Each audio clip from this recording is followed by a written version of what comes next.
இப்ப நான் எந்த மண்ணில் நின்னுட்டு இருக்கிறேன் தெரியுமா? ஆண்டவர் அன்போட நெல்லுக்கடை மாரியம்மன் அன்னை வேளாங்கண்ணி ஆசியோட கடல் தாய் மடியில் இருக்கிற என் மனசுக்கு ரொம்ப நெருக்கமான நாகப்பட்டினம் மண்ணில் இருந்து நின்று பேசிட்டு இருக்கிறேன். என் நெஞ்சில் குடியிருக்கும்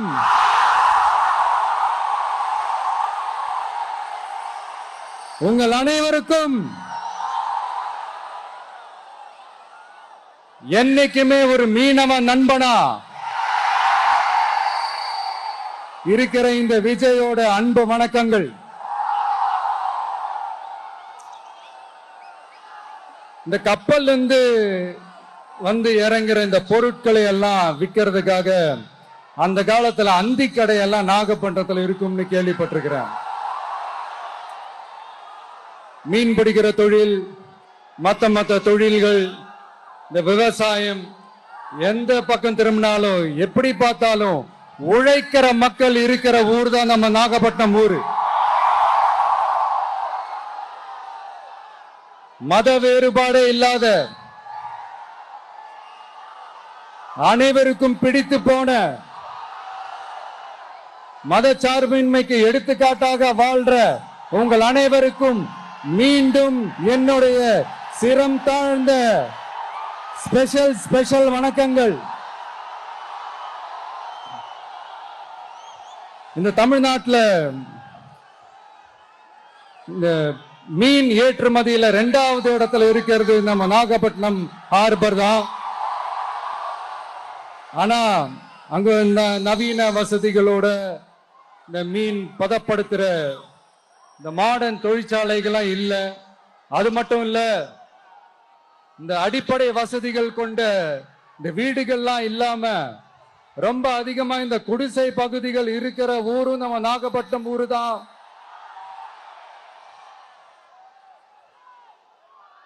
இந்த முன்னேற்றத்திற்கெல்லாம் எங்கள் ஆட்சிதான் சாட்சி.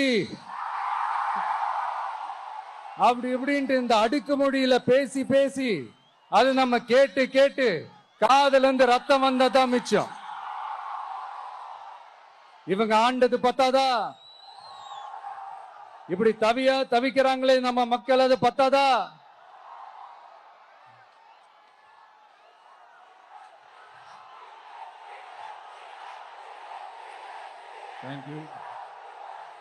தேங்க்யூ. இந்த இலங்கை கடற்படையால நம்ம மீனவர்கள் தாக்கப்படுறதையும் அதுக்கான காரணத்தை பத்தியும் அதுக்கான தீர்வை பத்தியும் நான் மதுரை மாநாட்டிலே நான் பேசியிருந்தேன். அது ஒரு தப்பா? மீனவர்களுக்காக குரல் கொடுக்கறதும் அவங்களோட நிக்கிறதும் நம்மளுடைய கடமை, நம்மளுடைய உரிமை. நான் என்ன இன்னைக்கு நேத்தாங்க அவங்களுக்காக குரல் கொடுக்கிறேன். இதே நாகப்பட்டினத்துல 14 வருஷத்துக்கு முன்னாடி 2011ல February 22 இதே நம்ம மீனவர்கள் தாக்கப்பட்டதை கண்டிச்சு ஒரு பொதுக்கூட்டம் ஒண்ணு நடத்தணும் இல்லையா? இந்த விஜய் களத்துக்கு வர்றது ஒண்ணு புதுசு இல்ல கண்ணா. எப்போ வந்தாச்சு. என்ன ஒண்ணு, முன்னாடிலாம் விஜய் மக்கள் இயக்கம் என்ற அந்த இயக்கமா வந்து நிற்போம். இப்ப தமிழக வெற்றி கழகம் என்ற அந்த ஒரு அரசியல் இயக்கமா வந்து நிக்கிறோம். அவ்வளவுதான் வித்தியாசம்.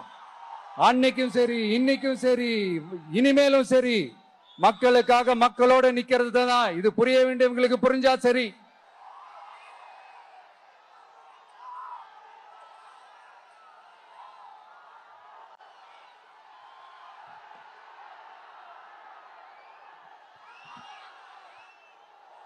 மீனவர்களுக்காக குரல் கொடுக்கிற இதே சமயத்துல நம்ம தொப்புள் கொடி உறவுகளான ஈழத் தமிழர்கள், அவங்க இலங்கையில் இருந்தாலும் உலகத்துல எந்த மூலையில இருந்தாலும் தாய்ப்பாசம் காட்டின தலைவனை இழந்து தவிக்கிற அவங்களுக்காகவும் குரல் கொடுக்கிறது, அவங்களுக்காகவும் நிக்கிறது நம்மளோட கடமை இல்லையா? மீனவர்களோட உயிர் எந்த அளவுக்கு முக்கியமோ அந்த அளவுக்கு ஈழத் தமிழர்களோட அவங்களுடைய கனவுகளும் அவங்களுடைய வாழ்க்கையும் நமக்கு ரொம்ப ரொம்ப முக்கியம். நம்ம மீனவர்கள் படுற இந்த கஷ்டத்தை எல்லாம் பார்த்து ஒரு பெருசா ஒரு கடிதம் ஒண்ணு எழுதிட்டு அதுக்கப்புறம் கப்சிப்னு சைலண்டா போறதுக்கு நாம ஒண்ணு இந்த கபட நாடக திமுக அரசும் கிடையாது. மத்த மீனவர்கள்னா இந்திய மீனவர்கள், நம்ம மீனவர்கள்னா தமிழக மீனவர்கள். இப்படி பிரிச்சு பார்த்து பேசுறதுக்கு நாம ஒண்ணு பாசிச பாஜக அரசும் கிடையாது. நிரந்தரமான தீர்வு, நிரந்தரமான ஒரு இந்த ப்ராப்ளத்தை சால்வ் பண்றதுதான் நம்மளுடைய ஒரு முக்கியமான ஒரு அஜெண்டாவே. சரி, இப்ப நம்ம நாகப்பட்டினம் ஏரியாவுக்கு வருவோம்.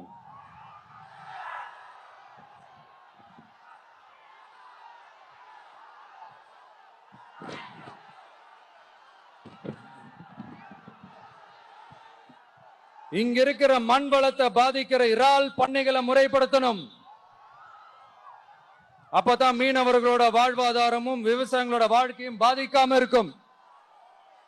கடலோர கிராமங்கள மீன் அரிப்புல இருந்து பாதுகாக்கிற அலையாத்தி காடுகளை அழிக்கிறத பத்தி தடுத்து நிறுத்தி அதுக்கு ஒரு வழி பண்ண வேண்டிய அரசாங்கத்துக்கு இதை விட ஒரு முக்கியமான ஒரு வேலை ஒண்ணு இருக்கு. அது என்ன தெரியுமா? சொந்த குடும்பத்தோட வளர்ச்சியும் சொந்த குடும்பத்தோட சுயநலமும் தான் அந்த முக்கியமான வேலை.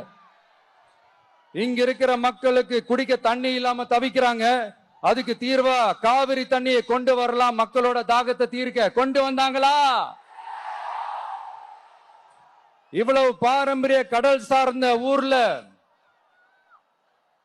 ஒரு கவர்மெண்ட் மெரைன் காலேஜ் ஒண்ணு கொண்டு வரலாம். கொண்டு வந்தாங்களா? மீன் சம்பந்தமான எந்த தொழிற்சாலையும் அமைக்கல. அமைச்சாங்களா? அட்லீஸ்ட் நிறைய பேருக்கு வேலை வாய்ப்பு கிடைக்கிற மாதிரி தொழில் வளர்த்தியாவது பெருக்கலாம். அதையாவது செஞ்சாங்களா? ஆனா ஒவ்வொரு டைமும் வெளிநாட்டுக்கு டூர் போயிட்டு வர்றப்பெல்லாம் அத்தனை கோடி முதலீடு, இத்தனை கோடி முதலீடுன்னு சிஎம் அவர்கள் சிரிச்சுக்கிட்டே சொல்லுவாரு. சிஎம் சார், மனசை தொட்டு சொல்லுங்க, வெளிநாட்டு முதலீடா இல்ல வெளிநாட்டுல முதலீடா? ஒட்டுமொத்த தமிழ்நாட்டுக்கும் முதலீடா இல்ல உங்க குடும்பத்தோட முதலீடு வெளிநாட்டுக்கு போகுதா? வேளாங்கண்ணி, நாகூர், கோடியக்கரைன்னு இங்க இருக்கிற டூரிஸ்ட் பிளேஸ் எல்லாம் கொஞ்சம் நல்லா டெவலப் பண்ணலாம். பண்ணா என்ன குறைஞ்சா போயிடுவீங்க? வேதாரண்யம் பகுதியில் உப்பு ஏற்றுமதி செய்யறதுக்கு வசதியை செஞ்சு கொடுக்கலாம். செஞ்சாங்களா? நாகூர் ஆண்டவர் அரசு மருத்துவமனையில பிரசவம் பார்க்கிற டாக்டரே இல்லையா? நாகப்பட்டினம் புது பஸ் ஸ்டாண்டையாவது சுத்தமா சுகாதாரமா வச்சுக்கிறாங்களா? நாகப்பட்டினம் ரயில்வே ஸ்டேஷன் வேலைகளை சீக்கிரமா முடிச்சு வைக்கலாம். அதையாவது செஞ்சாங்களா? இங்க ஏற்கனவே இருந்த ஸ்டீல் ரோலிங் மில்லையும் ரயில் பெட்டி தயாரிக்கிற தொழிற்சாலை மூடிட்டாங்க. அத மறுபடியும் திறந்தா நிறைய பேருக்கு வேலை வாய்ப்புகள் கிடைக்கும். ஏன் அதை பத்தி யோசிக்கல? மேலக்கோட்டை வாசல் NH மேம்பாலம் கட்டி 50 வருஷம் ஆச்சு. அது சரியா மேம்படுத்தலாம். அதை செஞ்சாங்களா? Thanjavur to Nagapattinam NH road வேலை பல வருஷமா நடக்குது. இன்னும் முடிச்ச பாடே காணும். அதை வேகப்படுத்தி முடிச்சிருக்கலாம். அதையாவது செஞ்சாங்களா? ரொம்ப முக்கியமா நெல்லு மூட்டையெல்லாம் மழை காலத்துல வெள்ளத்துல நனைஞ்சு நம்ம விவசாயிங்க எவ்வளவு வேதனைப்படுறாங்க. அதுக்கு சரியான ஒரு குடவுன் கட்டி தரலாம். அதையாவது கட்டி தந்தாங்களா? எலெக்ஷனுக்கு முன்னாடி திமுக காரங்க வந்து செய்வோம் செய்வோம் செய்வோம் செய்வோம்னு சொன்னாங்களே, செஞ்சாங்களா? இதெல்லாம் எதுவுமே செய்யாம எல்லாத்தையும் செஞ்ச மாதிரியே அதையும் பெரியமையா வேற சொல்லுவாங்க இவங்க. நான் வந்து போன வாரம் திருச்சிக்கும் அரியலூர் மாவட்டத்துக்கும் போய் நம்ம மக்களை சந்திக்க போயிருந்தேன். அப்போ பெரம்பலூரும் போக வேண்டியது. அங்க சில ரூல்ஸ் அண்ட் ரெகுலேஷன்ஸ் ஒரு கட்டத்துக்கு அப்புறம் இந்த பஸ்ஸே மூவ் ஆகல. அதுக்கப்புறம் அதை தாண்டி ஒரு டைமுக்கு மேல பேசுறது, சரி அதெல்லாம் விடுங்க. இந்த நேரத்துல பெரம்பலூர் பகுதி மக்களுக்கு நான் மன்னிப்பு கேட்டுக்கிறேன். சீக்கிரமாவே உங்களை தேடி நான் வருவேன் ஃபார் ஷுர். நம்ம இந்த டூர் பிளான் இந்த ஷெட்யூல் போட்டதுக்கு அப்புறம் அது என்னப்பா சனிக்கிழமை சனிக்கிழமை சனிக்கிழமை அப்படின்னு ஒண்ணு ஸ்டார்ட் ஆச்சு. அது ஒண்ணு இல்ல, உங்க எல்லாரையும் பார்க்கும்போது உங்களுக்கு எந்த விதமான டிஸ்டர்பன்ஸும் இருந்துடக்கூடாது. முக்கியமா உங்களுடைய வேலைகளுக்கு எந்த விதமான டிஸ்டர்பன்ஸும் இருந்துடக்கூடாது அப்படின்ற ஒரே காரணத்துக்காக தான் இப்படி வீக்கெண்டா பார்த்து இப்படி இந்த பிளானை ஷெட்யூல் பண்ணோம். லீவு நாட்கள்ல ஓய்வு நாட்கள்ல வரணும்ன்றதா அந்த எண்ணமே. அது மட்டும் இல்ல, அரசியல்ல சில பேருக்கு நம்ம ஓய்வும் கொடுக்கணும் இல்லையா? அதனாலதான் இந்த ஓய்வு நாட்களா பார்த்து இப்படி செலக்ட் பண்ணோம். சரி, இப்போ நம்ம மக்களை சந்திக்கிறதுக்கு, நம்ம சொந்தங்களை சந்திக்கிறதுக்கு எத்தனை கட்டுப்பாடுங்க. அந்த இடத்துல பர்மிஷன் இல்ல, இந்த இடத்துல பர்மிஷன் இல்ல. ஆனா அதுக்கான காரணங்கள்லாம் நீங்க கேட்டீங்கன்னா சொத்தையான காரணமா இருக்கும். அங்க பேசக்கூடாது, இங்க பேசக்கூடாது, 5 நிமிஷம் தான் பேசணும், 10 நிமிஷம் தான் பேசணும். நான் பேசுறதே 3 நிமிஷம் தான். அதுலயும் அது பேசக்கூடாது, இதை பேசக்கூடாதுன்னு சொன்னா அப்புறம் தான் எதை தான் பேசுறது. அரியலூர்ல போனப்போ நான் கரெக்டா அந்த ஊருக்கு போறதுக்கு முன்னாடி அந்த ஏரியாலேயே அந்த பவர் கட்டு.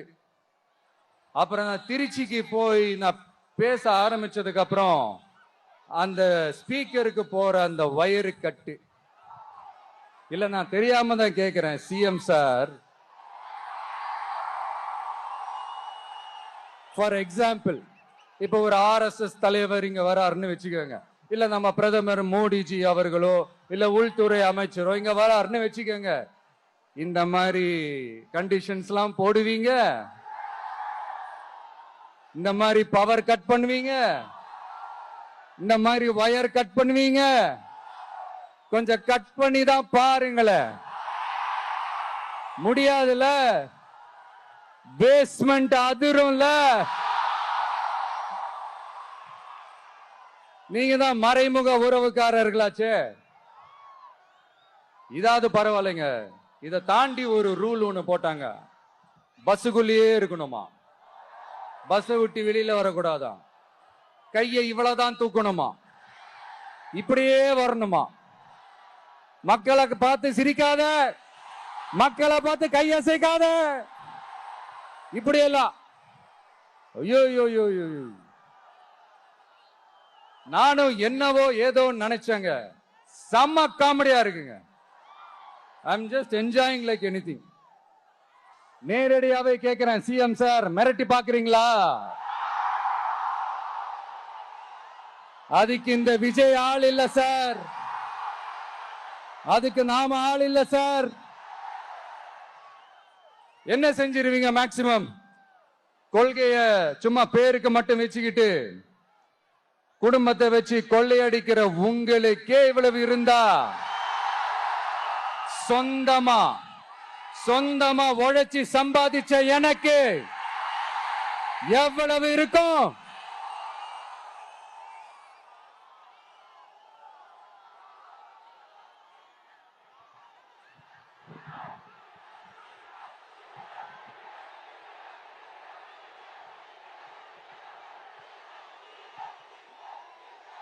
தேங்க்யூ நண்பா.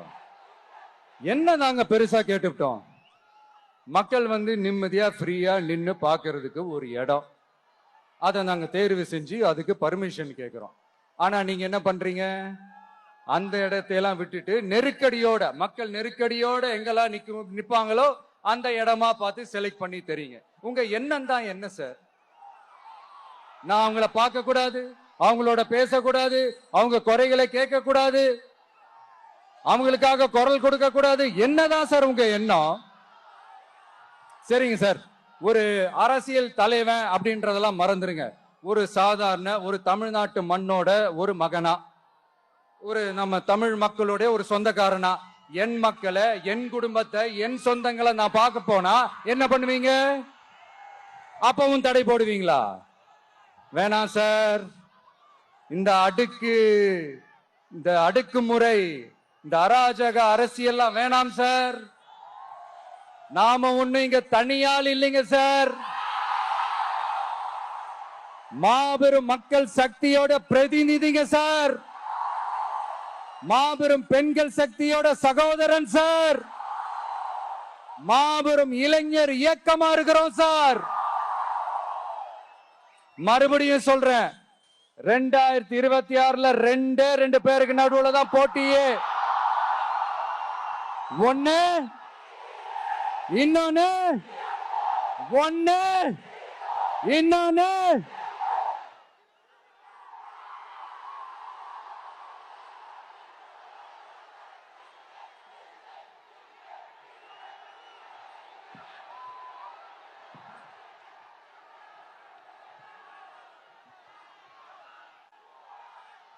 இந்த பூச்சாண்டி வேலையெல்லாம் காட்டுறதை விட்டுட்டு தில்லா கெத்தா நேர்மையா எலெக்ஷனை சந்திக்க வாங்க சார்.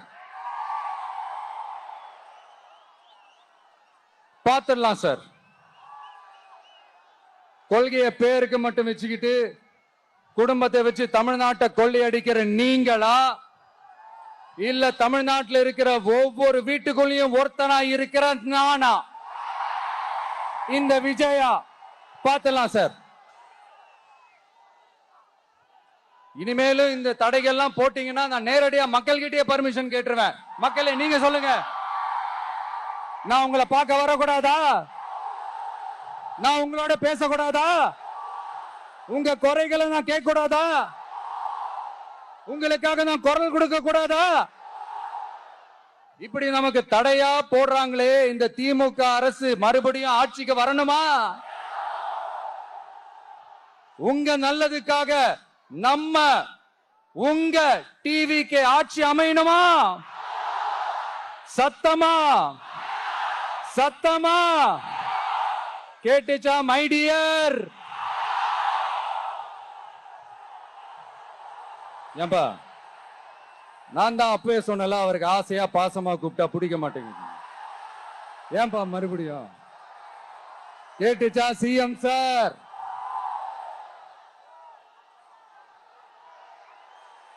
இந்த போர் முழக்கம் உங்களை ஒரு நிமிஷம் கூட தூங்க விடாது, துரத்திக்கிட்டே வரும்.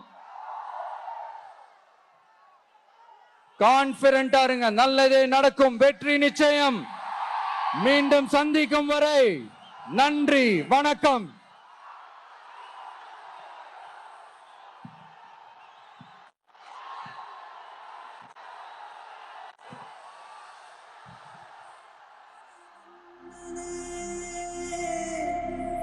விழா